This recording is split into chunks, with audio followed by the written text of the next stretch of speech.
歡迎收睇時事中國。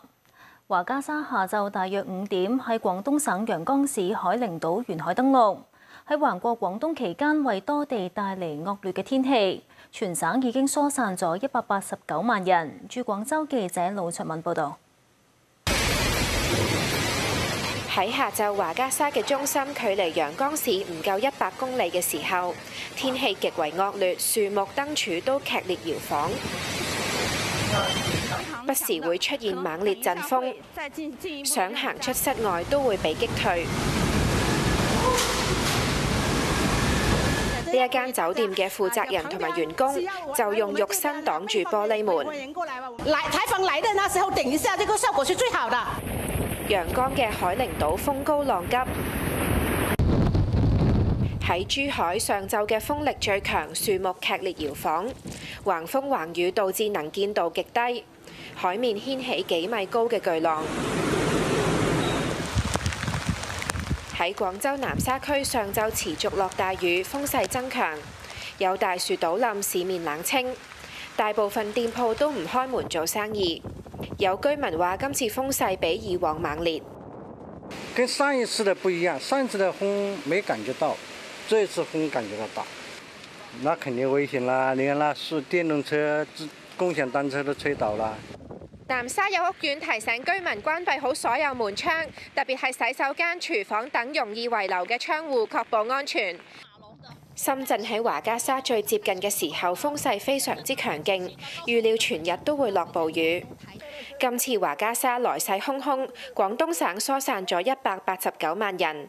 氣象部門話華嘉莎嘅強度同2018年嘅山竹差唔多，並喺台山市附近錄得每秒67米嘅陣風，更加形容係可怕陣風。不過，隨住華嘉莎登陸之後，佢嘅強度會逐漸減弱。廣州、深圳等地已經終止停工、停課、停市等嘅措施。鐵路部門又宣布會喺星期4分階段恢復列車運行。無線電視駐廣州記者魯卓敏報導。而華嘉莎早前掠過台灣，帶嚟風雨，其中花蓮縣堰塞湖逆流，造成至少17人死亡，仍然有17人失蹤。死亡人數最多嘅花蓮縣佛祖街，呢度原本係農田，而家變成一片汪洋。下晝落完一場暴雨之後，水位再度上升。台灣 TVBS 報導，呢度有唔少獨居長者住喺度，部分人喺洪水來襲嘅時候嚟唔切逃生。媽媽被水淹沒了，走了，屍體還在家裡，被泥土都掩蓋了。我先生跟我兒子去救我媽媽，也差點也被淹沒。消防員繼續喺附近搜尋有冇人被困。華嘉莎日前掠過台灣嘅時候，為花蓮等地帶嚟暴雨，導致馬太安溪堰塞湖水位急升，洪水不斷湧向下游嘅光復鄉，導致市面嚴重水浸，水深超過1層樓咁高。呢間當時被洪水衝擊嘅超市喺水退之後滿地泥濘，貨架扭曲變形。